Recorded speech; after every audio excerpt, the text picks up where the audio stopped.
Vou continuar o que eu comecei a falar ontem, dado o encurtamento do tempo. O que vocês estão vendo aí é mais uma da safra de comentários acerca do movimento das mulheres, do mês das mulheres, do dia das mulheres e feminismo. Alguns comentários que vocês veem aí, por exemplo, de uma militante feminista de Rio do Sul: não podemos nos deixar abalar por bestas tipo essa moça. No caso, esta moça é a deputada que vos fala. Essa é uma retardada oficial feminista de Imbituba. Essa menina é tão imbecil, universitária e militante do Rio de Janeiro. Eu gostaria que prestasse atenção no fato de que todas essas militantes feministas, elas não são pessoas sem instrução. A maior parte delas, até com diploma de ensino superior, outros professores, até diretoras de escola, tá? Essa doida já tinha que ter sido caçada, e não sabe nem a diferença entre caçar e caçar, né? Caçar mandato, enfim. Utiliza cargos e dinheiro público a fim de enriquecer o próprio, não vou falar o palavrão ali porque não convém.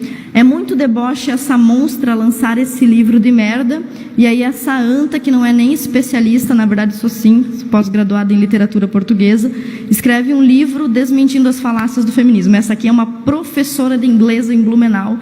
Pena que o nosso colega Alba não está aqui, porque Blumenau apareceu muitas vezes nesses comentários.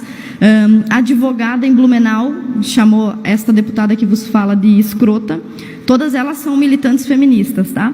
Quero que as pessoas vão lá comentar xingando, professora de inglês em Blumenau. Outra militante agora de Itajaí, não vou ler o comentário porque é indecoroso, né?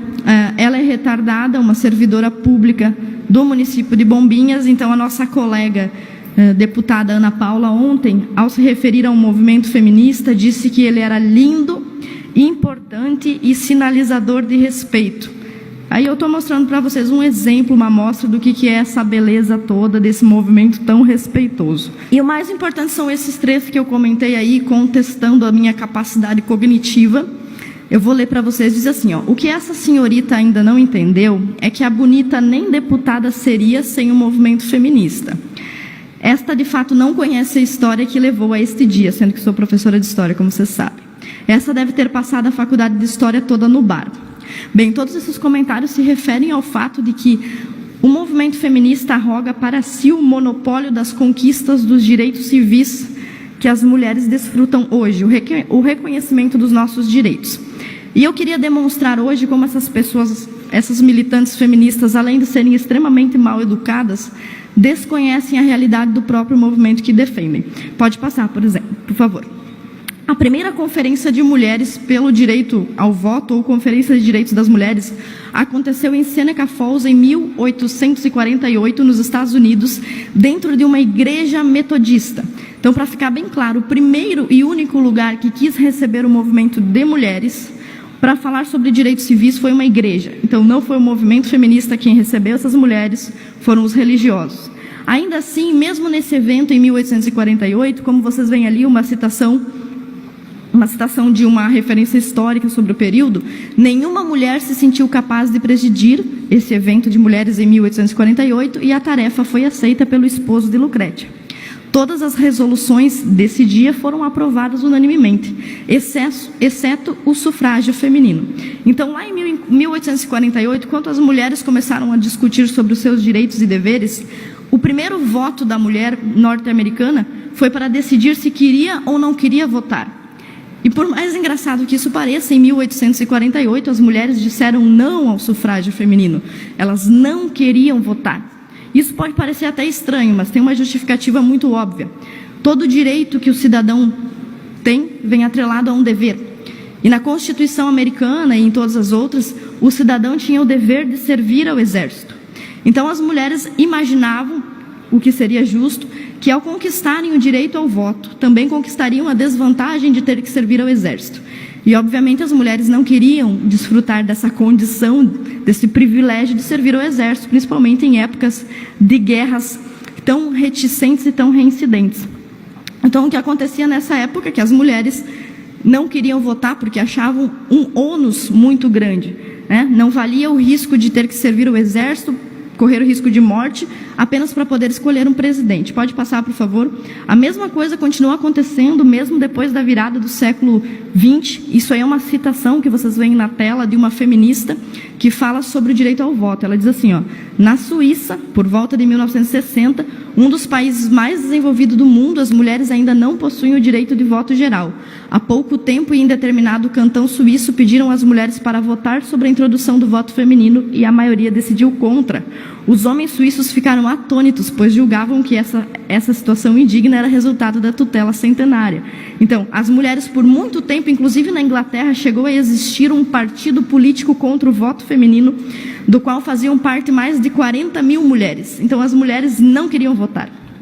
Durante muito tempo elas não quiseram, exceto pela agitação de um pequeno grupo feminista. Mas este pequeno grupo feminista não conquistou o direito ao voto.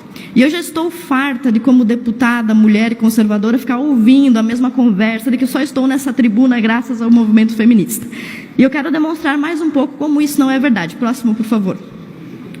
Essa moça que vocês veem aí é Celina Guimarães, a primeira mulher a conquistar um título de eleitor no Brasil. Enquanto a Celina foi em busca do seu título de eleitor, existia no Brasil um movimento de mulheres sufragistas, lideradas, por exemplo, por Berta Lutz. Mas esse movimento não conseguiu absolutamente nada. E a Celina conseguiu. E olha que engraçado, ela foi questionada pelo movimento feminista sobre como ela conseguiu o direito ao voto. E ela deu esse depoimento que vocês veem aí, ó. Eu não fiz nada, tudo foi obra do meu marido, que empolgou-se na campanha de participação da mulher e, por ser coerente, começou com a dele, levando o meu nome para o roldão. Jamais pude pensar que, assinando uma inscrição eleitoral, o meu nome entraria para a história. Aí ela começou a ser chamada para dar entrevista sobre como o movimento feminista libertou, e ela declarou: eu sou grata a tudo isso que devo exclusivamente ao meu saudoso marido. Esse é o depoimento da primeira mulher a ter um título eleitoral na América Latina. Próximo, por favor. Essa outra mulher que vocês veem aí na tela é Simone de Beauvoir. Ela é a mãe do movimento feminista, feminista de segunda onda. Escreveu vários livros, entre eles O Segundo Sexo, um dos mais famosos.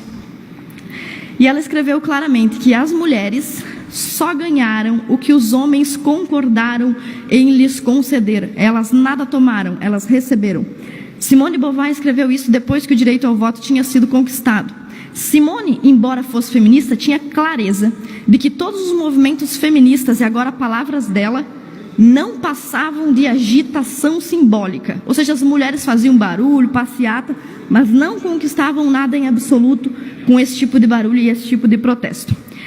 Então eu quero dizer, reafirmar para todas essas feministas militantes que costumam repetir a falácia de que eu só posso estar nessa tribuna graças ao movimento feminista, que foram os cristãos, em primeiro lugar os religiosos que apoiaram as mulheres, em segundo, como a própria Simone de Beauvoir diz, o direito ao voto é uma concessão masculina. Os homens, estes sim, lutaram durante anos, guerras sangrentas para conseguir o direito ao voto. Nos Estados Unidos, por exemplo, os homens conquistaram o direito ao voto depois de 10 anos de luta de independência. E as mulheres conquistaram apenas pedindo, o que é uma diferença muito gritante. Mesmo nos Estados Unidos, quem apresentou a questão do voto foi um senador republicano, ou seja, um senador conservador. Aqui no Brasil também quem apresentou foi o cristão e conservador César Zama, que era médico, intelectual, branco, burguês, heterossexual e componente destacado da elite baiana.